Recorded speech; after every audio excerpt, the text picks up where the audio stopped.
আসসালামু আলাইকুম বন্ধুরা, আপনারা যারা 2024 সালে এসএসসি পরীক্ষা দিয়েছেন, তো তারা মার্কশিট সহ রেজাল্ট কিভাবে বের করবেন। সো অনেকেই আছেন মার্কশিট সহ রেজাল্ট বের করতে পারেন না।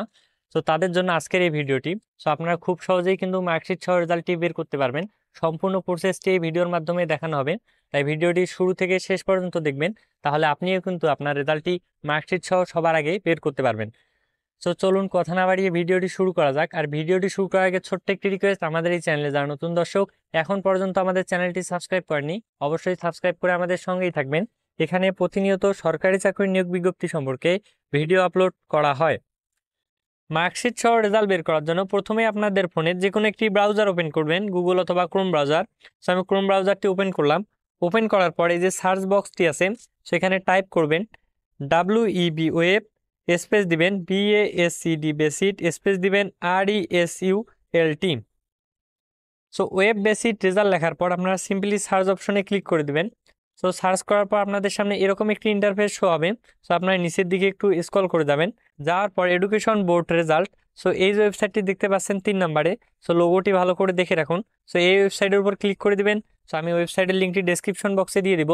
সো ওয়েবসাইটে ক্লিক করার পর আপনাদের সামনে এরকম একটি ইন্টারফেস শো হবে। সো আমি একটু জুম করে নিচ্ছি আপনাদের দেখার সুবিধার্থে। সো এখানে প্রথমেই দেওয়া আছে এক্সামিনেশন, তারপর দেওয়া আছে ইয়ার, বোর্ড, রোল, রেজিস্ট্রেশন নাম্বার, একটি ক্যাপসা দেওয়া আছে।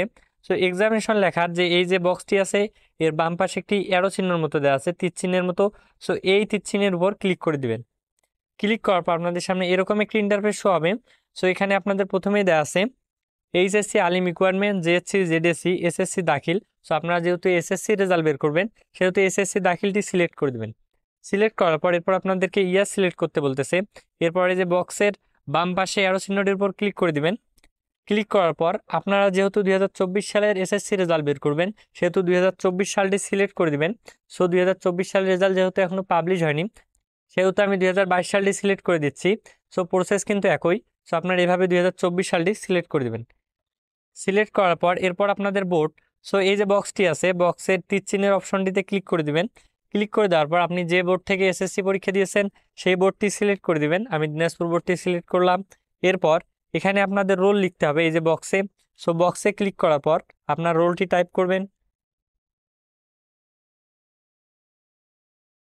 রোলটি টাইপ করা হয়ে গেলে এরপর নিচের বক্সে রেজিস্ট্রেশন নাম্বারটি টাইপ করবেন।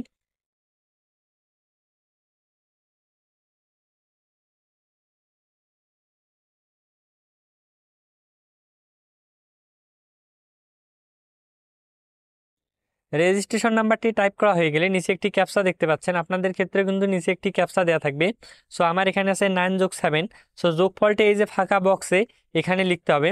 সো আপনাদের ক্ষেত্রে কিন্তু ভিন্ন ভিন্ন ক্যাপসা থাকতে পারে, যেমন 5+2, 3+5 এরকম থাকতে পারে। সো আপনারা সিম্পলি এখানে বক্সের উপর ক্লিক করে 9+7 16 হয় 16 লিখে দিলাম। সো লেখার পর নিচে যে সাবমিট লেখাটি আছে, সো এই সাবমিট লেখার উপরে ক্লিক করলেই কিন্তু আপনাদের রেজাল্টটি বের হয়ে যাবে। সো আমি ক্লিক করে দিলাম। সো এরকমভাবেই কিন্তু আপনি রেজাল্টটি বের করতে পারবেন। সো এখানে দেওয়া আছে আমি যা রেজাল্ট বের করলাম, জিপিএ 4.39 এবং বাংলায় কত পেয়েছে, ইংলিশে কত পেয়েছে, ম্যাথমেটিক্সে কত পেয়েছে। সো এ পাশে কিন্তু দেওয়া আছে A, B, A-, A-, A+, A+। So এভাবেই কিন্তু আপনারা দেখতে পারবেন। সো ভিডিওটি এই পর্যন্তই। ভিডিওটি যদি ভালো লেগে থাকে তাহলে অবশ্যই লাইক দিবেন, আর অবশ্যই আমাদের চ্যানেলটি সাবস্ক্রাইব করে রাখবেন। এখানে প্রতিনিয়ত সরকারি চাকরির নিয়োগ বিজ্ঞপ্তি সম্পর্কে ভিডিও আপলোড করা হয়। সো ধন্যবাদ সবাইকে, ভালো থাকবেন, সুস্থ থাকবেন, সবার জন্য শুভকামনা রইল।